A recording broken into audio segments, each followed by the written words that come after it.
말씀입니다. 구약 574페이지 열왕기하 8장 1절에서 29절 말씀인데요. 우리 6절까지, 우리 8장 1절에서 6절까지 한 절씩 교도하시겠습니다. 엘리사가 이전에 아들을 다시 살려준 여인에게 이르되 너는 일어나서 내 가족과 함께 거주할 만한 곳으로 가서 거주하라. 여호와께서 기근을 부르셨으니 그대로 이 땅에 7년 동안 임하리라 하니, 여인이 일어나서 하나님의 사람의 말대로 행하여 그의 가족과 함께 가서 블레셋 사람들의 땅에 7년을 우거하다가 7년이 다음에 여인이 블레셋 사람들의 땅에서 돌아와 자기 집과 전토를 위하여 호소하려 하여 왕에게 나아갔더라. 그때 왕이 하나님의 사람의 사환 게하시와 서로 말하며 이르되 너는 엘리사가 행한 모든 큰 일을 내게 설명하라 하니, 게하시가 곧 엘리사가 죽은 자를 다시 살린 일을 왕에게 이야기할 때 그 다시 살린 아이의 어머니가 자기 집과 전토를 위하여 왕에게 호소하는지라. 게하시가 이르되 내 주 왕이요 이는 그 여인이요 저는 그의 아들이니 곧 엘리사가 다시 살린 자니이다 하니라. 왕이 그 여인에게 물음에 여인이 설명한지라. 왕이 그를 위하여 한 관리를 임명하여 이르되 이 여인에게 속한 모든 것과 이 땅에서 떠날 때부터 이제까지 그 밭에 소출을 다 돌려주라 하였더라. 아멘. 오늘 이 말씀 우리 뒤에는 안 읽었습니다만, 지금 이 불순종하는 이 시대 속에 순종하는 수넴 여인, 수넴 여인의 모습과 1절 6절이죠. 그리고 그 뒷부분에 뭐냐면 북이스라엘과 남유다의 왕들은 살아계신 하나님을 알면서도 불구하고 불순종하는 그런 왕들의 모습이 대조가 되는 그런 본문이 오늘 이 8장입니다. 그래서 수넴 여인의 믿음과 또 이스라엘의 왕들의 불순종하는 그런 대조적인 모습을 보면서 오늘 우리가 교훈을 얻고자 합니다.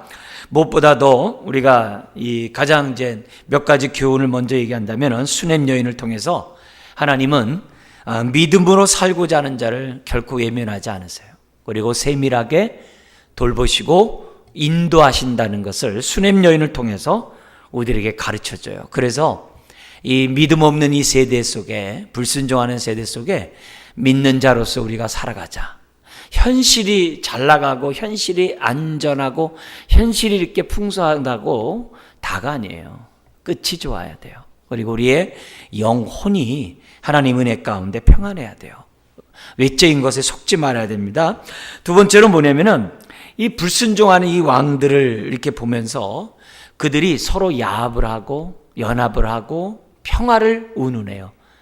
그러나 겉으로 정치적으로는 남북이 평화로운지 모르지만 백성들은 도탄에 빠지게 되고 하나님의 은혜에서 떠나게 할 뿐만이 아니라 사람과의 평화가 하나님과의 평화를 깨트려요.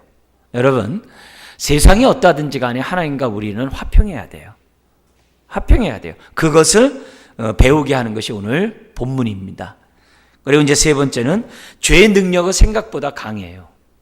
우리가 선을 행하기는 참 어려워도 악을 행하기는 너무나도 쉽고 배우지도 않아도 잘 할 수 있는 게, 본성에 따라 할 수 있는 것이 죄임을 알고, 저나 여러분들이 이런 약한 우리 모습을 알고 끊임없이 예배드리고 끊임없이 기도하고 끊임없이 믿음의 사람과 교제하고, 나는 믿지 않는 사람과 더 잘 통해요. 그건 정말 큰일 날 일이에요. 우리는 교회 다닌 사람하고 잘 통해야 돼요. 생각과 가치관과 모든 것들이. 그래서 함께 교제하는 자들이 믿는 자들과 있어야 한다는 것을 오늘 이 본문은 우리들에게 가르쳐주고 있습니다. 자, 그런 가운데 먼저 불순종하는 세대 속에서 하나님 앞에 순종하는 인생을 살았던 이 수넴 여인, 그 여인을 어떻게 하나님이 돌보시는가 한번 보겠습니다. 8장 1절에 7년 대기근이 임하기 전에 하나님은 수넴 여인에게 엘리사를 보내셔서 뭐라고 얘기하냐면, 내 가족과 함께 거주할 만한 곳으로 가서 거주하라고 그렇게 얘기를 해줍니다. 그리고 그 결과 7년 동안 이제 그는 안전하게 살다가 다시금 자기 고향으로 돌아오게 됩니다. 여기 보면 오늘 이 정말 하나님께서 어떻게 일개 여인, 한 여인에게 이렇게 엘리사를 보낼 정도로 사랑을 베푸냐 이게. 바로 그분이 우리가 믿는 하나님이세요. 세상에서는 임금, 왕, 권력자 되면 어떻게 돼요? 그만한 사람에게만 가서 자기의 왕됨을 보여주지 모든 자에게 하지를 않아요. 물론 우리나라에도 이제 선거가 가까이 되면 막 이렇게 시장에 가가지고 악수하고 막 그래요. 그건 일시적이지. 정말 일상적인 평범한 삶 속에서 그렇게 수냄 여인에게 찾아가서 그에게 7년의 대기근을 피할 수 있도록 이렇게 말씀하신다는 것은 하나님 외에는 안 돼요. 이걸 통해서 우리가 항상 마음속에 우리가 확신해야 될 것은 뭐냐면 하나님이 나한테 관심 있을까? 내 기도에 귀 기울일까? 그렇게 하면 안 돼요.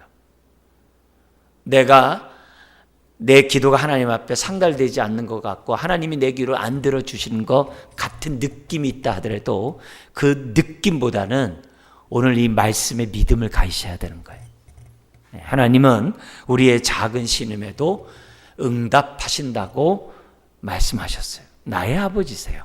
그거를 저와 여러분들이 오늘 이 수냄 여인을 통해서 다시 한번 확신하고 내가 쓸쓸히 외로이 혼자 믿음 없는 행동을 하지 않도록 우리들이 결단해야 돼요. 뿐만 아니라 오늘 이렇게 본문을 보면은 하나님이 이렇게 믿음대로 살고자 하는 그 여인을 우리 하나님은 끝까지 돌보신다는 것을 오늘 본문은 우리들에게 가르쳐주고 있다는 거예요. 끝까지 돌보는 거예요. 그러니까 예수 그리스도 안에서 죽는 자가 복되다라는 그 말 속에서는 요한복음 13장 1절에 우리 예수님이 하나님께로 갈 날이 얼마 남지 않고 떠날 날이 얼마 남지 않고 제자들에게 말씀하셨을 때 제자들이 막 근심하잖아요. 근데 그 제자들을 향하여 우리 주님이 요한복음 13장 여러분 세족식도 있고 정말 예수님이 정말 마지막 정말 이 오랜 말씀을 산상수훈과 같이 3장을 요한복음에서도 뭐냐면 3장을 얘기하거든. 내가 떠나는 것이 너에게 유익하다. 그래야지만 성령님이 너에게 오시리라. 그 놀라운 그 설교를 갖다가 우리 예수님이 이제 요한복음 13장 세족식 이후로 계속 하시거든요. 근데 거기서 우리 예수님께서 제자들에게 말씀하면서 뭐라 하냐면 제자들을 사랑하시되 끝까지 사랑하시니라. 거기 1절로 시작을 해요. 그 규절처럼 오늘 이 수냄 여인에서 우리들이 보여주는 것이 과연 하나님이 끝까지 사랑하시는가?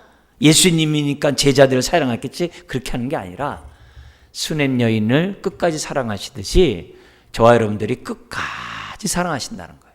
사람들은 그럼에도 불구하고의 사랑을 이렇게 받아본 경험이 없기 때문에 그럼에도 불구하고의 사랑을 하기가 참 어려워요.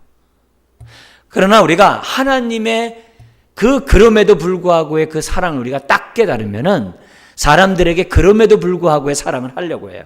세상은 이것을 했기 때문에 또 이럴 만한 가치가 있기 때문에 나이가 이렇게 베풀었기 때문에 내가 당신을 사랑한다. 이런 식으로 사랑을 참 많이 해요. 아니면 또 뭐냐면 이러이러한 이유가 있기 때문에 앞으로라도 나에게 유익이 있기 때문에 내가 너를 사랑해. 그런 식으로 세상은 많이 사랑해. 그러다가 둘과의 관계가 아주 좋고 심지어 동업까지 하다가도 어느 순간에 자기에게 손해가 올 것 같으면 딱 돌아서는 것이 세상이거든요. 근데 하나님은 우리를 끝까지 사랑해. 끝까지 사랑한다는 얘기가 뭐예요? 끝까지 우리를 돌본다는 것도 있지만 끝까지 우리를 믿어준다는 말도 있거든요. 끝까지 우리를 믿어주시고 끝까지 우리를 인도하시고 끝까지 우리를 정말 돌보시는 그런 하나님이라는 것을 우리들이 끝까지 사랑하시는 하나님의 손길에서 우리들이 기억했으면 좋겠어요. 그래서 사람들이 나를 배반하고 사람들이 나를 끝까지 사랑하지 않는 것 때문에 시험 들 필요가 없어요. 하나님께는 두말할 것도 없고, 사람들에 대해서 그런 모습에 대해서 막 그렇게 하지 마세요.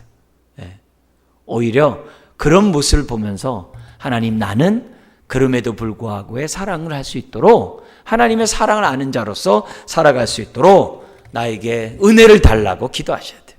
그래서 마지막 순간에 계산적이 되면 안 돼요. 계산적이 되면 안 돼요. 그래서 제가 예전에 여러분들에게 말씀드렸죠. 예전에 우리 여기 서영훈 집사도 같이 이제 북한산 학생들이, 중고등학교 학생들이 건 100명이 놀러 갔어요. 옛날엔 북한산에서 밥도 해 먹고 거기서 막 이렇게 놀고 막 이런 시절이 있었잖아요. 그래서 큰 솥단지에다 했는데, 우리 제 친구, 우리 자매가 이제 교사로서 밥을 퍼주고 있는 거예요. 근데 그때 그 밥 인원은 거기 간 사람들이 배불리 먹어도 남을 밥량이었어요. 그 북한산에서 한 게 밥량이었는데, 아니 산을 올라오다 보니까 다 배고프잖아요. 그러니까 밥을 막 두세 그릇씩 먹어가지고, 이 먹어도 이게 뭐냐면, 그게 뭐냐면 금방 동이 난 거예요. 금방 동이 나니까 나중에 줄 쓴 학생들은 아직도 한참 남았는데 밥을 딱 보니까 한 그릇만 줘도 자기 먹을 게 안 남는 거예요. 그러니까 3분의 2씩 밥을 풀 정도로 이렇게 조금씩 풀면서 주면서 먼저 어떻게 돼요? 자기 것을 비롯한 선생님 것을 별도로 이렇게 퍼놓으려고 하다가 없으니까 퍼놓으려고 옆에다 이렇게 큰 데다 이렇게 딱 놓는 거예요. 놓는 순간에 저랑 눈이 딱 마주쳤어요. 그때 그 안절부절함, 저를 그냥 이렇게 못 본 채 넘어갔는데 나중에 얘기하더라고요. 그때 눈이 마주친 다음부터 자기가 어떻게 해야 되는지 너무 막 그냥 막 한편 창피하고 막 부끄럽고 막 그래가지고 별의별 생각이 다 되면서 어떻게 그날을 했는지 모르겠다고 그러더라고. 왜냐면 나는 처음에는 야 많이 먹으라 하면서 이만큼씩 주다가 나중에는 없으니까는 막 조금씩 주면서 이제 계산적이 되는 거예요. 그러면은 어느 순간에 한순간에 앞에서 이렇게 섬기걸라 했던 그 모든 것이 한순간에 없어지거든요. 여러분 그러지 말고 우리는 하나님의 그럼에도 불구하고 사랑을 받았으니까 남이 뭐라 하든지 간에 상대방을 자꾸 믿어주는 게 우리들이 가져야 될 태도예요. 태도해야 돼요. 그리고 하나님이 끝까지 사랑하듯이 계산적으로 돌이키지 말고 우리는 끝까지 사랑하고자 하는 그런 믿음 없는 세대 속에, 계산적인 세대 속에 우리가 좀 약간 푼수 노릇을 할 필요가 있어요. 왜냐? 그것 때문에 사람이 돌아선 사람들도 있더라고요. 나를 끝까지 믿어준 거에 감동하는 사람들이 있더라고요. 나를 끝까지 정말 믿어주고 또 참아주고 나를 갖다 이렇게 사랑하는 그 모습 때문에 마지막도 바뀐 사람들이 있거든요. 그러니까 우리는 하나님의 마음을 품은 자로서 우리는 하나님처럼 우리가 어떻게 돼요? 하나님이 끝까지 사랑하듯이 저와 여러분들이 끝까지 사랑하는 것이 중요해요. 자, 그런데 이 여인이 이런 복을 받을 때 무작정 받지 않았다는 거예요. 이 여인은 엘리사가 그 말을 할 때 순종하고 다른 데를 7년 동안 갔다는 거예요. 이게 중요한 거예요. 그러니까 하나님은 그런데 우리가 어떻게 돼요? 이런 하나님의 은혜를 받을 수 있는 그릇이 돼야 되거든요. 이 여인은 엘리사가 7년 기근이 올 거다, 이제 기근이 올 거다 그러니까 어떻게 돼요? 그럴 줄 믿고 갔다는 거예요. 내 고향 어디게 떠나요? 전 내 고향 못 떠나요. 그게 아니라 그 가족들을 데리고 갔다는 거예요. 더구나 이 여인은 어떻게 돼요? 부자였잖아요. 엘리사가 지나갈 때 자기 집을 갖다가 쉴 곳을 마련해주고 지극정석으로 창조적으로 엘리사를 도왔던 여인으로 앞에 나오잖아요. 엘리사가 도와달라서 도와준 게 아니에요. 엘리사가 하나님의 사람인 것을 믿고 엘리사를 죽게 대하듯 도왔다라고 얘기를 하고 있거든요. 근데 이런 여인이기 때문에 하나님이 어떻게 돼요? 이미 또 어떻게 돼요? 자기 구하지도 않았던 아들까지 주셨고 이 아들이 죽었을 때도 또 다시 살려주셨던 하나님을 이미 이 여인은 엘리사를 통해서 하나님의 살아계심을 경험했잖아요. 그러니까 엘리사가 이 말을 할 때 뭐예요? 아멘하고 갔다는 거예요. 자기 집 그 부자인 어떻게 보면 진짜 그 모든 것들을 다 놓고 떠났다는 거예요. 말씀에 순종해서. 그것도 7년이라는 세월이라는 게 이 작은 겁니까? 근데 갔다는 거예요. 그래서 요걸 통해서 우리들이 정말 꼭 기억해야 될 것은, 우리가 이런 말이 어떤 때는 우리들에게는 굉장히 맞는 말이 되는데요. 근데 더 깊이 들어가면 맞지 않는 말이에요. 뭐냐면은 우리의 믿음의 분량대로 하나님이 은혜를 주신다. 근데 믿음의 분량이 우리가 100이면 100만큼 은혜를 주시는 분이 아니거든요. 예.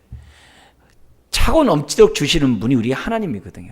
그렇지만 우리들에게 그냥 계산적으로 얘기를 해서, 내가 100이면 100만큼의 은혜를 받고 50이면 50만큼 은혜를 받고 10이면 10만큼 은혜를 받는다는 거예요. 그래서 우리들이 평소에 신앙생활하면서 우리가 지금 앞에서 본 이런 하나님에 대한 우리의 믿음을 자꾸 넓히셔야 돼요. 자꾸 우리가 이 부분을 우리가 믿고 내 인생을 맡기는 그런 훈련들을 하셔야 돼요. 그랬을 때 너 본토 친척 아비 집을 너희 가족과 함께 떠나라 이렇게 얘기했을 때 그 즉시 순종을 할 수 있다는 거예요.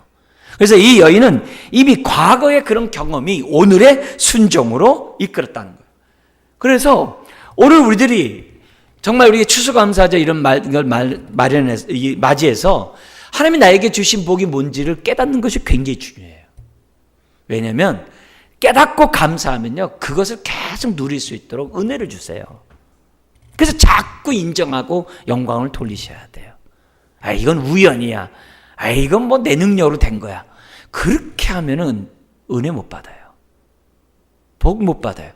그렇게 하지 말고 오늘의 지금까지 지나왔던 이 모든 것이 정말 믿음으로 내가 하나님의 은혜를 또 내가 경험했다면은 여기에 대해서 정말 감사하고, 그리고 나서 나중에 하나님의 은혜를 받을 수 있는 그릇이 되도록, 더 큰 그릇이 되도록, 그래서 우리들이 바랄 수 없는 것도 바랄 수 있는 믿음의 사람들 우리들이 돼야 한다는 것, 이것이 수냄 여인이 우리들에게 이 불순종한 세대 속에서 정말 순종했던 이 여인을 통해서 우리들이 배워야 될 그런 내용이라는 거예요. 그래서 하나님은 오늘도 수냄 여인처럼 우리를 돌보기 원하고 그것도 끝까지 돌보기를 원하신다. 그러나 그런 하나님의 은혜도 우리의 믿음의 그릇이 있어야 된다. 그 순종함의 모습이 있어야 한다는 것을 저와 여러분들이 좀 1차적으로 우리가 깨달았으면 좋겠습니다. 자, 그러면서 하나님의 은혜가 또 계속 이어지는데 어떻게 이어지냐면 이제 7년이 끝나고 이 여인이 이제 집으로 돌아오게 됩니다. 자, 돌아와서 이 여인은 자기가 워낙 이 모든 것이 다 이렇게 분배받은 땅 아니겠어요? 그래서 자기 땅을 다시 차지하려고 왕에게 가서 자신의 이런 소원을 풀어달라고 왕에게 갑니다. 근데 마침 그 왕과 대화하는 사람이 있었는데 엘리사의 사환인 게하시가 왕과 지금 대화를 하고 있는 거예요. 근데 어떤 대화를 했냐면 엘리사가 한 일을 얘기하라. 그래서 엘리사가 한 일을 얘기하는 게 뭐냐면 일종의 첩보죠, 첩보. 일종의 스파이죠. 그죠? 엘리사의 일거수일투족을 왕이 관심 있으니까 나에게 이실 짓고 하라. 그래가지고 게하시가 왕궁에서 아마 대접 잘 받고 엘리사에 대한 일거수일투족을 다 얘기를 하는 거예요. 근데 하는데 그때 마침 무슨 얘기했냐면 죽었던 아이가 살아났던 얘기를 하는 거예요. 그때 이 여인이 왕 앞에 온 거예요. 내가 말한 그 여인과 그 아이가 바로 이 사람이다. 이렇게 된 거예요. 그러니까 아주 이 타이밍이 어떻게 이렇게 절묘하게 맞는지 몰라요. 근데 여기 게하시는 앞에서는 어떤 자로 나오죠? 문둥병, 나아만 장군 고쳤다가 탐욕 가운데 문둥병 되고 나오잖아요. 근데 뒤에는 문둥병 없이 왕 앞에 나왔죠. 이 얘기가 무슨 말이에요? 앞에 사건이라는 거예요. 앞에 어떤 사건이 있었어요? 아이가 살아나고 그 다음에 그 이스라엘에 뭐가 왔다 그랬어요? 기근이 왔다 그랬죠. 그죠? 그래서 기근 조그만 거 음식에 막 그 많은 사람이 먹는 그래서 독이 있어가지고 독을 푼 이런 사건도 있었죠, 앞에서요. 바로 그 사건 그 전이라는 것을 우리들에게 지금 보여주는 거예요. 나아만 장군이 치료받기 전에 그 사건, 그리고 그 위에 기근이 있었잖아요. 그게 다 여기 있는 거예요. 근데 왜 이 사건을 앞에다 기록 안 하고 왜 뒤에다 8장에다 기록했냐 이거예요. 아까도 처음에 얘기했던 것처럼 그 당시 이스라엘과 유다의 왕들은 불순종하는 그런 사람이고 그런 나라였거든요. 그런 나라 가운데 순종하는 그 여인을 대조시키기 위해서, 그리고 그런 여인에게 하나님이 어떤 은혜를 베푸신지를 교훈하도록 지금 앞에 사건을 뒤에다가 기록한 거예요. 그래서 이 게하시는 어쨌든 이때는 뭐냐면 나만 장군의 그 사건 전이라는 것을 우리들에게 지금 알 수가 있어요. 그래서 그 타이밍에 여인이 온 거예요. 여러분, 사람이 계획할지라도 그 길을 인도하시는 분은 여호와 하나님이라고 그랬어요. 여인이 그 시간 왕 앞에 갈 수 있었던 것은 다 뭐예요? 하나님의 섭리 가운데 하나님이 이루어졌다는 것을 우리들에게 가르쳐 줍니다. 자, 근데 이 여인이 어떻게 하나님의 은혜를 받냐면 6절이 나와요. 우리 한 번 더 읽어볼까요? 왕이 그 여인에게 물음에 여인이 설명한지라 왕이 그를 위하여 한 관리를 임명하여 이르되 이 여인에게 속한 모든 것과 이 땅에서 떠날 때부터 이제까지 그 밭에 소출을 다 돌려주라 했더라. 여러분, 그 땅만 찾은 것이 아니라 7년 동안의 소출까지 다 주래요. 7년 동안 소출까지. 하나님이 뭐예요? 다 원상복귀 되도록 하나님이 배려한 거예요. 이 사람은 뭐 한 거예요? 은행에다 집어넣었다가 이자까지 받은 격이겠죠. 그죠? 그런 은혜를 밭의 소출을 다 돌려받는. 자, 그러니까 이런 모습에서 하나님의 배려는 지금 아들만 살아나고 기근을 피한 것으로만 끝나는 것이 아니라 7년 동안에 있는 모든 소출, 기근이지만 그래도 조금이라도 났을 거 아니에요? 그 모든 것을 다 찾을 수 있도록 기가 막히게 배려하신 그런 본문이 오늘 우리들에게 가르쳐주고 있어요. 그래서 성경에는 이 얘기가 많이 나와요. 요에서도 나오잖아요. 잃어버린 횟수대로 내가 갚아주리라. 얼마나 감사해요.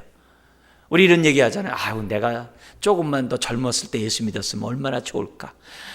내가 좀 더 청년 때 예수를 믿고 아니면 주일학교 때 예수 믿고 이렇게 살았으면 얼마나 좋을까. 이 은혜를 그때 깨달아서 얼마나 좋을까. 그러면 내가 지금보다 훨씬 더 잘 살 텐데. 여러분, 그건 인간적인 생각이고요. 하나님은 잃어버린 횟수대로 다 갚아준다 그랬어요. 지금이라도 우리들이 수냄 여인처럼 믿음의 사람이 되면 그동안 받아 누리지 못했던 것을 다 보상해 주겠다고 하는, 그걸 또 물질적으로만 생각하면 안 돼요. 하나님이 그만큼 영육간에 주신다는 거예요. 베드로에게도 얘기하잖아요. 우리는 모든 걸 버리고 주님 따랐습니다. 그러니까 잘했다. 내가 100배나 겸하여 너에게 주겠다라고. 그러나 거기 플러스 뭐가 붙어요? 겸하여 고난도 주느니라. 왜요? 고난 없으면 교만해지거든요. 우리 버들잎 가지 아시죠? 임금에게 물 떠줄 때 거기다 버들잎 가지 하나 탁 떠가지고서 임금에게 줬다는 거 아니에요? 왜요? 벌컥벌컥 마시다가 체하실까 봐. 그죠? 그 호흡 불어하면서 물 드시라고. 우리가 그와 똑같거든요. 버들잎 가지처럼 하나님의 은혜를 우리들이 온전히 받아 누릴 수 있도록 하게 하는 것이 바로 우리들의 고난이거든요. 그러나 고난 중에서도 하나님은 100배의 축복을 주시거든요. 오늘 이 본문도 동일하거든요. 이 여인에게 베푸신 하나님은 오늘 우리들의 하나님이세요. 재정만이 아니라 건강만이 아니라 사람과의 관계만이 아니라 모든 부분에서 하나님이 우리로 하여금 아쉬움이 없도록 우리에게 누르시고 흔드시고 풍성히 안겨서 우리에게 주시겠다고 예수님이 말씀하셨어요. 그걸 우리들이 정말 누리는 저와 여러분들이 돼야만 한다는 거죠. 그래서 이 우리들의 신앙의 믿음의 삶을 살아가는 사람들의 끝을 보면 항상 좋아요. 항상 좋아요. 항상 은혜롭게 되어 있어요. 그래서 앞으로 7년 기근 내가 겪을 건데 어떻게 살지 안달복달하지 말라는 거죠. 오히려 그 속에서 믿음 없는 자처럼 행동하지 말고 믿는 자가 되자 이게요. 지금 이 7년 동안 엘리사와 그의 선지 생도들은 똑같이 기근을 당했거든요. 심지어 선지 성도 가운데 한 가족은 남편도 일찍 죽고 자기 두 아들도 종으로 팔려가는 그 기근을 겪었거든요. 그죠? 그 앞에 사건이 있었잖아요. 그러나 그들은 그들 나름대로의 하나님의 돌보심이 있었거든요. 그 땅에서 엘리사와 같이 고난을 당하든 다른 블레셋 나라에 가서 기근을 피하든 이 수넴 여인처럼 하나님이 우리를 어떻게 하는지 몰라요. 그러나 족한 은혜를 주시면서 우리로 하여금 그것을 견뎌 나가도록, 그리고 이 여인처럼 하늘의 위로를 받도록 하나님이 행하신다는 거예요. 그래서 오늘 2019년을 살아가는 저와 여러분들도 우리는 어떤 세대에 살고 있어요? 다 불순종의 세대에 살아가고 있거든요. 소돔과 고모라 시대를 살아가고 있거든요. 계산적인 다 이기적인 세상 속에 살아가거든요. 눈에 보이는 것으로 모든 영적인 것까지 판단하는 이런 세상 속에 살아가거든요. 바로 이럴 때 우리는 어떻게 돼요? 믿음의 사람으로 살아가자는 거죠. 더구나 요즘같이 이제 종교다원주의 속에서 정말 모든 종교에 구원이 있다라고 해서 우리 제일 많이 듣는 건 뭐예요? 서울에 가려면 길이 여러 개가 있듯이 산 꼭대기에 올라가는 길이 여러 곳이 있듯이 꼭대기 가면은 다 상전상에서 다 신을 만난다. 모든 종교는 똑같다. 그렇게 얘기하잖아요. 근데 사실 그렇지 않잖아요. 그거는 세상 종교는 수고한 노력 가운데 상정상 가는 거지만은 기독교는 뭐예요? 우리에게 찾아오시는 종교잖아요. 그죠? 그러면 주님이 어느 길로 내려오시겠어요? 지금 다 길이 많은데 저 정상에서 만나자. 그게 아니잖아요. 주님은 내려오시잖아요. 그리고 우리를 만나주시잖아요. 수넴 여인은 만나주시듯이 저와 여러분들을 만나주시잖아요. 그죠? 그러니까 오늘 우리들이 신앙생활 할 때 세상의 그런 종교적인 그런 마음을 가지고 내가 막 하면서 하나님 찾아 그렇게 하면 안 돼요. 우리에게 찾아오신 그분께 마음문 열고 하나님의 은혜에 믿음으로 반응하고 우리들의 삶의 현장에서 원망불평하지 말고 불순종의 세대 속에서 믿음으로 오늘 삶의 현장으로 우리가 살아가면 그것이 하나님을 만나는 천국인 줄 믿습니다. 그게 신앙생활이잖아요. 그래서 우리들은 막 그러지 말고 찾아오신 주님께 마음문을 활짝 열고, 그죠? 볼저다 내가 문 밖에서 두드리니 누구든지 내 음성을 듣고 문을 열면 내가 그에게로 들어가 그로 더불어 먹고 그는 나로 더불어 먹으리라. 라우디가 교회에게 오늘도 우리의 마음을 두드리시거든요. 그래서 내 안에 찾아오신 주님을 만나면 아멘인 거예요. 저 산 꼭대기 가서 만나려고 하지 말고 지금 내 마음을 두드리신 주님 앞에 마음문을 활짝 열고 하늘의 위로를 받고 우리가 새 힘을 얻으면서 이 땅을 살아가야 될 줄 믿습니다. 자, 그런 가운데 이스라엘 왕과 유다의 왕에 대한 그 불신앙을 책망하기 전에 중간에 뭐가 들어가냐면 7절 15절에 아람 왕 벤하닷 2세를 심판하신 하나님, 그리고 벤하닷 2세 대신에 여기 나오는 인물이 이제 등장하게 되는데 하사엘 18절에 하사엘이라는 사람을 통해서 이 벤하닷이 이 피살을 당하거든요. 근데 이 사건은 이미 열왕기상 19장 강의 안에 있는 것처럼 열왕기상 19장 15절 16절에 엘리사의 스승 엘리야에게 하나님이 벤하닷 대신 여기 나오는 하사엘이 왕이 될 것을 이미 엘리야를 통해서 하나님이 말씀하셨거든요. 그 때가 된 거예요. 자, 그래서 여기 보면은 지금 하나님이 아람 왕을 심판하는데 어떻게 심판하냐면은 그의 아주 가장 신뢰하는 신복에게 피살을 당해요. 근데 사실 이 아람 왕은 하나님이 어떤 도구로 썼어요? 북이스라엘이 우상 숭배하니까 심판의 도구로 썼어요. 근데 심판의 도구로 쓰면은 겸손해야죠. 더구나 어떻게 돼요? 나만이 난 것을 알잖아요. 자기네들이 이스라엘 공격했다가 엘리사 때문에 죽을 뻔했다 살아났던 경험들이 있잖아요. 그러면 사실 하나님 앞에 엎드려서 하나님을 공경해야 되는데, 하나님을 의지해야 되는데, 겸손해야 되는데, 이 아람 왕은 교만하기 짝이었거든요. 그래서 하나님의 심판을 받는 그런 일이 벌어지게 됩니다. 비록 이스라엘의 심판의 도구로 아람을 사용했지만 그 아람 왕 그 자체는 교만함으로 결국 그 또한 하나님의 심판을 당하는데, 그 심판이 뭐냐면 병에 걸리는 거예요. 그래서 엘리사가 아람 왕에게 찾아갑니다. 그리고 엘리사가 온다는 얘기를 듣고 이 왕은 자기의 신복인 하사엘을 보내가지고 낙타 40마리에게 예물을 가득 실어가지고 내 병이 어떻게 될 것인지 알아보라고 보내는 이 장면이 지금 나옵니다. 여기에 대해서 그 하사엘이 엘리사를 맞이해서 물어봅니다. 왕이 어떻게 될 겁니까? 그러니까 두 가지 답변을 해요. 10절에 뭐라고 그러냐면은 10절에 왕이 반드시 나으리라. 그러나 여호와께서 그가 반드시 죽으리라고 내게 알게 하셨느니라. 이렇게 얘기를 해요. 살아나는데 죽는데, 실질적으로는 살아나는데 왜 죽느냐? 하사엘이 죽여서 죽거든요. 네. 그런 거예요. 그리고 나서 11절에 엘리사가 하사엘의 얼굴을 쏘아보다가 웁니다. 왜냐? 이 하사엘이 왕이 될 것인데, 이미 알거든요. 엘리사는요, 왕이 될 것인데 이 하사엘의 만행이 이스라엘을 죽이고 아이를 맺혀서 죽이고 이런 만행이 눈에 보이는 거예요. 그래서 그것을 보고 지금 어때요? 무자비하게 행하는 하사엘을 보고서 뭐냐면은 울어요. 네. 그 우는 그런 말씀이 지금 뭐냐면 11절 12절에 나오게 됩니다. 자, 그래서 12절 한번 읽어볼까요? 하사엘에게 이르되 내 주여 어찌하여 우시나이까 하는지라. 대답하되 내가 이스라엘 자손에게 행할 모든 악을 내가 알미라. 내가 그들의 성에 불을 지르며 장정을 칼로 죽이며 어린아이를 맺히며 아이뱀 부녀를 가르리라 하니. 그죠? 안타깝게도. 그러자 13절에 하사엘이 말합니다. 나 같은 개가 어떻게 그런 것을 하겠습니까? 그러니까 너가 할 것이다. 네.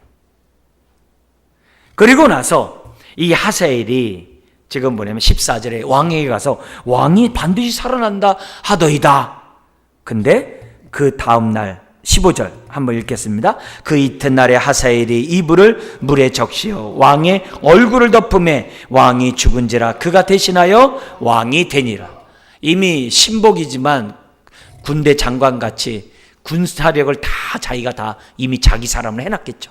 그리고 왕은 죽을 병에 걸렸다는 걸 사람들이 알고 있으니까 살아나는 걸 비밀로 하고 죽이면 그냥 병 때문에 죽었구나 이렇게 생각할 거 아니에요. 그리고 자기는 뒤에서 모든 것을 다 자기 것으로 만들어버려요. 그런 모습이 15절에 나옵니다. 자, 여기서 우리가 기본적으로 알아야 될 것은 뭐냐면 하나님은 이스라엘의 하나님만이 아니라 만왕의 왕임을 우리들에게 가르쳐줘요. 대한민국의 하나님만이 아니라 북한에도 일본과 중국과 러시아에도 하나님이 되신다는 것을 우리들에게 보여줘요. 즉 모든 것을 통치하시고 다스리시는 하나님인 것을 지금 본문을 우리들에게 가르쳐주고 있다는 거예요. 그래서 우리가 하나님 앞에 이 나라 이 민족을 위해 기도하는 이유도 다른 게 아니에요. 북한을 위해, 일본을 위해, 중국을 위해, 러시아를 위해서 기도하는 것도 다 다른 게 아니에요. 주님, 합력하여 선을 이루는 정말 이 민족 되기를 원합니다. 우리나라가 정말 북이스라엘, 남유다처럼 악을 행하면 어떻게 심판의 도구를 주변 나라를 사용할지 몰라요. 그래서 요즘과 같은 시대일수록 더 우리가 나라를 위해 기도해야 돼요. 우리 월요일마다 새벽에 이 나라를 위해서 기도하죠. 주님, 평화로운 나라 되게 하시고 평화 통일 이루게 해 주옵소서. 정말 기도하셔야 돼요. 기도하셔야 돼요. 오늘 이 불순종한 세대 속에 이렇게 살다가 하나님의 심판을 어떻게 피할 수 있을지 우리가 기도하지 않으면 안 됩니다. 그래서 하나님은 이미 요 아람 왕이 하사엘에 의해서 된다는 것을 이미 엘리야를 통해 말씀하셨고 때가 되매 이루게 됩니다. 그죠? 자, 이런 가운데 오늘 여기 나오는 이 벤하닷 요 왕에 대한 얘기를 한번 보죠. 인생은 무병장수하면서 오래 사는 것보다는 하나님 앞에 올바로 사는 인생이 중요해요. 하나님 앞에서 행복한 인생이 되는 것이 이 땅의 왕으로 사는 것보다 더 중요해요. 그래서 여러분, 우리는 속으면 안 돼요. 아브라함 조카 롯처럼 소할 땅에는 물이 많은지라 그 속으면요 바로 그 옆에 도시인 소돔과 고모라 성으로 가게 돼 있어요.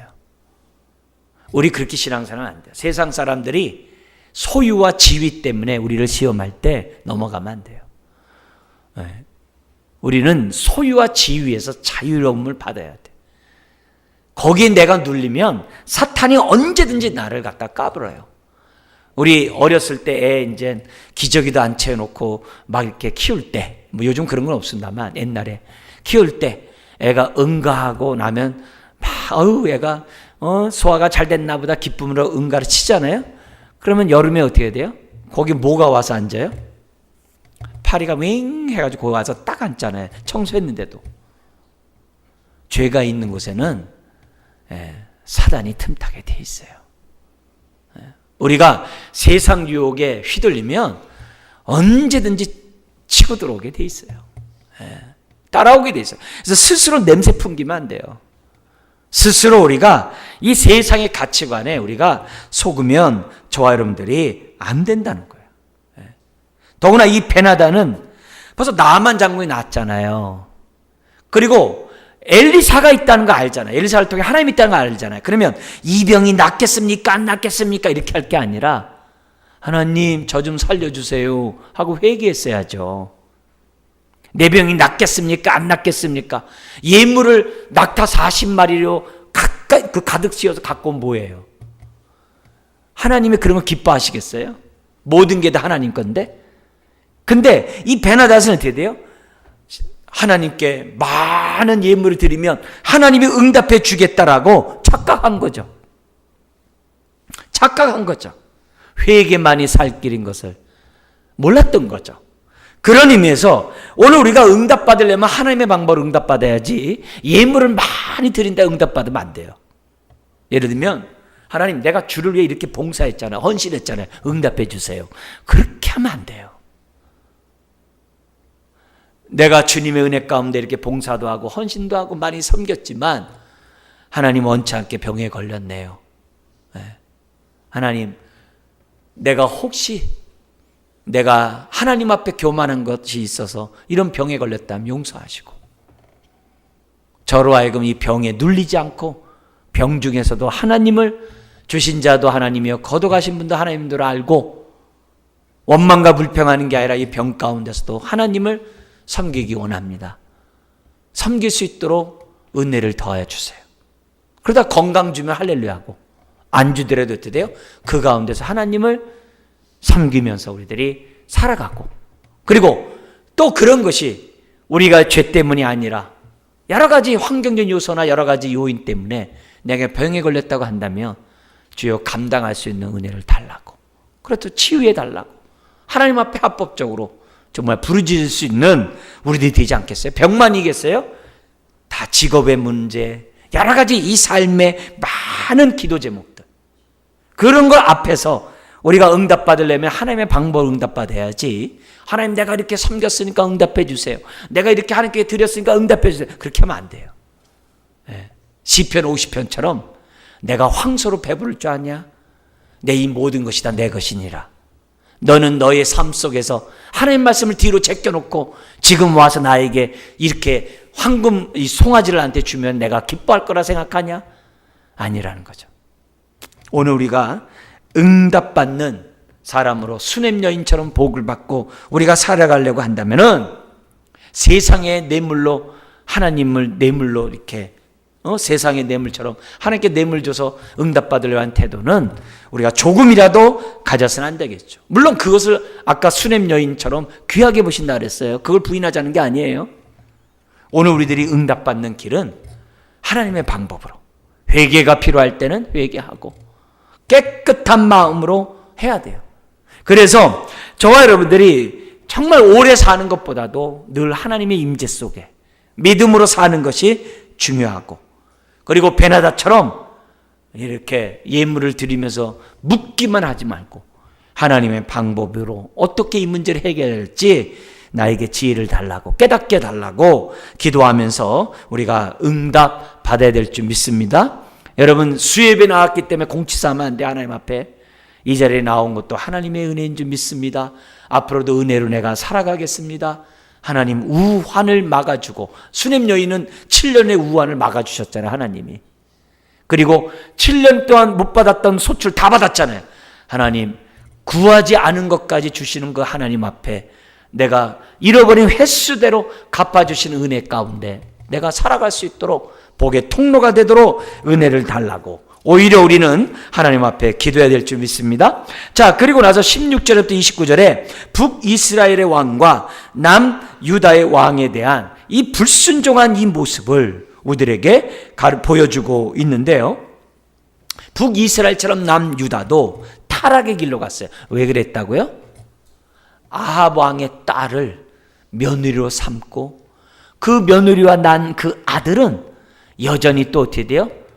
또 우상 숭배자를 갖다가 또 며느리를 받아들여 가지고, 남유다가 겉으로는 남북이 평화로운데 군사적으로 속으로는 썩어 문드러지는 그런 악을 두 왕들이 범하거든요. 그래서 그런 모습이 16절 29절에 나오게 됩니다. 자, 여기서 우리 한번 좀 더 보죠. 자, 16절 19절에 보면 남유다의 여호사밧의 아들 여호람, 북이스라엘도 여호람이 있거든요. 여기서는 남유다의 여호람이에요. 여호사밧의 아들 여호람이 하나님 보시 악을 행한 이유가 나옵니다. 16절 이하에 보면 30세의 왕이 되어서 8년간 통치를 하는데요. 이 사람은 북이스라엘의 우상숭배의 길을 가요. 왜냐? 거기 보면 아합의 딸 아달랴와 결혼했기 때문에. 근데 이 아달랴가 누구냐? 바알 숭배자고요. 유대 땅에다가 바알 신당을 세웠던 여인이에요. 그래서 정략 결혼으로 남북한이 지금 이 전쟁의 위협에서 벗어날 수는 있었지만은 영적으로 타락하게 만든 악을, 육적인 안일함 때문에 영적인 위기를 맞이하게 했던 왕이 바로 이 여호람이었어요. 그러니까 인간적인 방법으로 국가의 안위를 꾀하려고 했던 거죠. 아닙니다. 우리가 정말 안보를 위협하면서까지 우리가 그렇게 할 필요는 없겠습니다만, 정말 이 안보는 하나님이 지켜줘야 되는 줄 믿습니다. 이 나라 이 민족은 하나님이 지켜주도록 우리가 기도를 해야 돼요. 하나님의 안전을 국방에게 맡기지 않으셨어요. 기도하는 저와 여러분들에게 맡기셨다는 것을 우리들이 기억해야만 합니다. 더구나 여호사밧은 하나님을 잘 섬겼던 사람이었잖아요. 근데 어떻게 이 여호사밧이 정말 이 아합의 딸과 결혼하게 해가지고서 이렇게 악을 행하도록 방치하는가? 여러분, 우리가 오늘날 살아가면서 깨닫게 하는 게 많아요. 우리나라도 지금 막 동맹하다가 지금 막 뒤통수 맞잖아요. 그죠? 막 여러 가지 어려운 일들이 많이 벌어져요. 여러분, 그런 걸로 동맹이 유지되는 게 아니에요. 어제 정말 동맹이 오늘의 적이 될 수도 있는, 어쩜 그런 세대에 살아가는지 몰라요. 그런 속에 정치적 안정을 귀할 때 뭐 지혜롭게 자신들을 했는지 모르지만 하나님의 뜻이 아니었다. 그래서 우리가 교훈 얻어야 될 것이 뭐냐? 하나님, 당장 눈앞의 안녕과 안전을 꾀하기보다는 하나님께 순종함으로 하나님의 돌보심을 받는 자가 되자. 그래서 항상 이 육신의 안전보다 영적인 안전을 먼저 구하자. 그게 오늘 이런 이 여호람의 악행을 통해서 오늘 우리들이 기억해야만 합니다. 그러니까 여기 지금 뭐냐면 여호사밧은 이 국력의 열쇠, 국방력이 북한보다 약하니까는 그 열쇠를 극복하기 위해서 이런 무리수를 둔 거예요. 평화 체제를 만들어 놓은 거예요. 그렇지만 하나님에 대한 절대 신뢰가 없음으로 인해 가지고 자신은 잘하려는지 모르지만은 그것이 정말 하나님의 뜻인지는 우리들이 생각해 봐야 돼요. 오히려 사실 이러잖아요. 60, 70년 때 보릿고개 때 정말 신앙이 순수하고 기도했잖아요. 근데 2만 불이 넘어가면서 기도들 잘 안 하잖아요. 남북 간에 이런 긴장이 완화되는 게 아니라 이런 극렬한 대치 속에 있는 것이 어쩌면 기독교인들을 깨워서 기도하게 하는지도 몰라요. 하나님의 뜻이 어딘지 몰라요. 오늘 남북이 평화롭다가 타락한다는 것은요, 그건 눈에 보도 뻔해요. 뻔해요. 어떤 것이 우리들에게 유익이 되는지를 하나님 앞에서 정말 잘 분별하는 저와 여러분들이 돼야만 한다는 거죠. 자, 그런데 이 여호람을 지켜주는 것이 그의 국방력이 부족한 것을 정치려고 푼데 있는 게 아니었다는 거예요. 오늘 성경에 보면 뭐라고 그러냐면은 이 19절에 있어요. 같이 한번 읽겠습니다. 여호와께서 그의 종 다윗을 위하여 유다 멸하기를 즐겨하지 아니하셨으니 이는 그와 그의 자손에게 항상 등불을 주겠다고 말씀하셨음이더라. 할렐루야. 겉으로는 뭐 자기가 뭐 남북한의 평화 체계를 잘해서 안전하다 그렇게 말하는지 모르지만은 하나님이 다윗에 약속하신 이 약속 때문에 유다가 넘어가지 않고 지킬 수 있었던 거예요. 여러분, 오늘 우리가 하나님의 사랑을 입은 자, 하나님이 끝까지 사랑한다고 하는 그 말씀 앞에 여러분 아멘 하시기 바랍니다. 그러면 하나님의 자녀를 끝까지 지키세요. 내가 뭘 하든지 하나님이 사실 끝까지 지키세요. 그걸 우리들이 믿고 우리가 딴 길 가지 말고 하나님 앞에 서야 됩니다. 진노 중에서도 긍휼을 베푸시는 것은 다윗에게 한 약속 때문이었다는 거예요. 그죠? 오늘도 우리가 하나님 뜻대로 살지 못하고 변번치 않지만 그래도 우리가 이 땅에 지금 이 시간 주 앞에 나와 예배 드릴 수 있는 것은 우리를 향한 하나님의 약속의 말씀이 나에게 지금 역사하고 있기 때문에 이 자리에 나온 거예요. 하나님 앞에서는 신분과 지위가 중요하지가 않아요. 얼마나 예배하는 자로서, 경외하는 자로서 주 앞에 나와서 예배하는가, 그것이 중요한 줄 믿습니다. 그러니까 이런 부분에서 오늘도 다윗의 언약을 지키시는 하나님은 동일해요. 오늘도 말씀을 지키시기 때문에 그것 때문에 우리가 오늘 이 자리에 나온 거예요. 그리고 그 은혜를 우리가 덧입는 거죠. 그래서 내 삶 앞으로 7년 기근 올 때 어떡하지? 걱정하지 마세요. 수넷님을 돕든지 엘리사를 통해서 그 선지생도 가정을 돕든지 하나님이 도우세요. 어떡하든지. 자, 20절에서 24절. 남유다 여호람이 하나님 앞에 불순종하자 어떤 일이 벌어지냐면은 자기 속국에서 조공바쳤던 거기 뭐냐면 에돔 족속이 배반을 해요. 심지어는 림나도 배반을 해요. 결국 뭐예요? 하나님이 도와주지 않으면 종되었던 자들 또한 다 모여 떨어져 나가는 거예요. 이건 뭐예요? 더하여 준 복이었는데 그 복을 누리지 못해요. 보너스가 있었는데 보너스를 누리지 못해요. 결국 우리가 뭐냐면 하나님 말씀에 순종하면 더하여 주는 복들이 있거든요. 그래서 먼저 그의 나라 그 일을 구하라. 그리하면 이 모든 것을 더하여 주리라. 그래서 우리가 신앙생활 할 때 이런 게 해야 돼요. 하나님 심은 대로 거두게 해 주옵소서. 그거는 구약의 축복이에요. 신약에서는요, 들어오면 나가며 풍성한 꼴을 먹게 하는 것이 신약의 복이거든요. 심은 것보다도 더 많은 30배, 60배, 100배의 영육간의 복을 달라고 하나님 앞에 우리가 기도해야 되고 누려야만 한다는 거죠. 그런데 안타깝게도 하나님 앞에 불순종함으로 하나님의 복을 지금 이 유다가 누리지를 못해요. 자, 그런데 한번 생각해 보세요. 여호람은 에돔 족속이 배반했다고 해서 공격했거든요. 자기는 하나님께 배반해 놓고 자기를 배반한 에돔에게는 화를 내고 있어요. 여러분, 우리가 남 놓고 기억자를 모르면 안 됩니다. 오히려 다른 사람의 모습을 보면서 내 모습을 하나님 앞에 비춰봐야 돼요. 남이 나를 배반했어요. 그러면 어떻게 돼요? 나는 혹시 배반한 게 없나? 이렇게. 남이 나에게 손해를 줬어요. 혹시 내가 하나님께 손해를 입힌 건 없나? 남이 나를 불경건하게 했어요. 나는 혹시 하나님께? 그렇게 생각해 보셔야 돼요. 그러면 마음이 후해져요. 아주 후해져요. 그래서 우리가 어려운 일을 겪을 때마다 막 뒤받지 말고 나는 하나님 앞에 혹시 이러질 않았는가? 그렇게 생각하면 얼마나 좋겠어요. 오히려 또 반대로 저 사람은 배반하나 저는 끝까지 주님 사랑으로 사랑하겠습니다. 그를 위해 내가 긍휼히 베풀겠습니다. 그를 위해 기도하겠습니다. 이렇게 하면 얼마나 좋아요. 너 한번 네 얼마나 잘 사나 봐라. 이렇게 하는 것보다 오히려 원수를 축복하라고 주님이 그러셨잖아요. 그러면 그 복이 그 사람에게 임하지 않으면 너한테 다시 간다고 그랬어요. 그렇다고 또 받고자 막 축복하지 마시고 그만큼 진심으로 복주는 그 마음을 하나님의 믿음의 그릇이 크게 됐으니까 하나님이 그만큼 큰 복을 주신다는 거죠. 그잖아요. 그 얘기잖아요. 그러니까 우리는 무조건 사랑하고 그냥 복줘야 돼요. 끝까지 신의를 지켜야 돼요. 자, 또한 이 25절에서 29절에 보면은 여호람의 아들 아하시야가 나와요.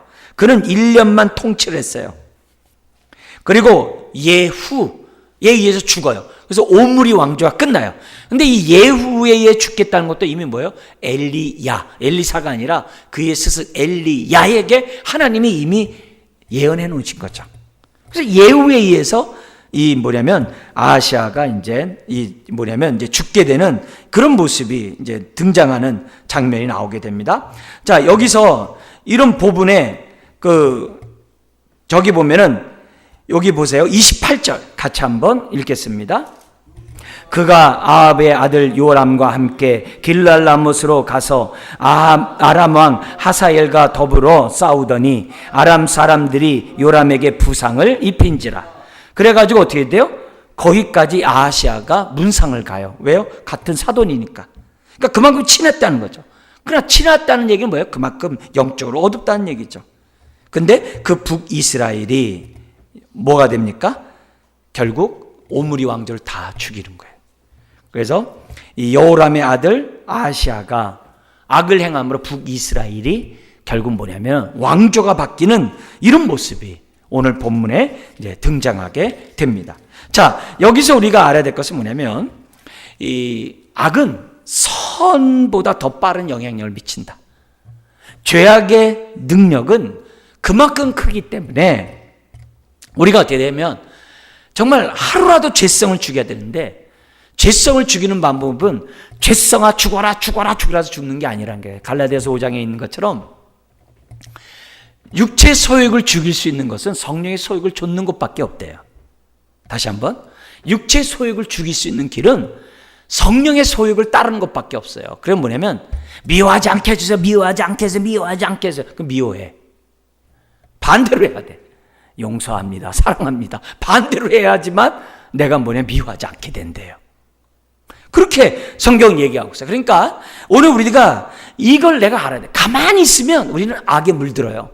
가만히 있지 말고 성령으로 행하라 이렇게 돼 있어요. 가만히 있으면 육체로 가게 됐어요. 우리 무게중심이 죄의 능력적으로 흐르게 돼 있다니까요. 기도 안 하면 세상으로 가요. 예배 안 드리면 세상으로 가게 돼 있어요. 우리는요. 그러니까 우리는 하루라도 예배를 드려서 하나님께로 와야 돼요. 기도함으로 하나님께 와야 돼요. 그래도 안 되니까 어떻게 돼요? 믿음의 동역자들과 믿음의 지체들과 함께 중보기도하고 함께 교제를 해야 돼요. 나 좀 붙잡아줘 이렇게. 나를 위해 기도해줘. 왜요? 나는 자꾸 세상으로 가거든요. 여러분, 죄악은 작은 것도 능력이에요. 그래서 나를 끌고 가요. 그죠? 그래서 우리가 죄에서 떠나고 우리가 정말 하나님이 원하는 의의 길을 가려고 하면은 성령을 쫓아 행하는 것밖에 없다는 거죠. 안타깝게도 이 여호람과 북쪽의 아하시아는 하나님이 계심에도 불구하고 불순종하고 악을 선택하는 죄의 종이 되었고 그 결과 끔찍한 말로를 겪게 됐다는 거죠. 그래서 마지막 질문, 나는 하나님이 보시기에 수넴 여인과 같은 여인인가? 아니면 남북의 악한 왕들의 모습인가? 오늘 우리가 올바로 믿음의 결단하시기를 주의 이름 축원합니다. 기도하겠습니다. 하나님 아버지,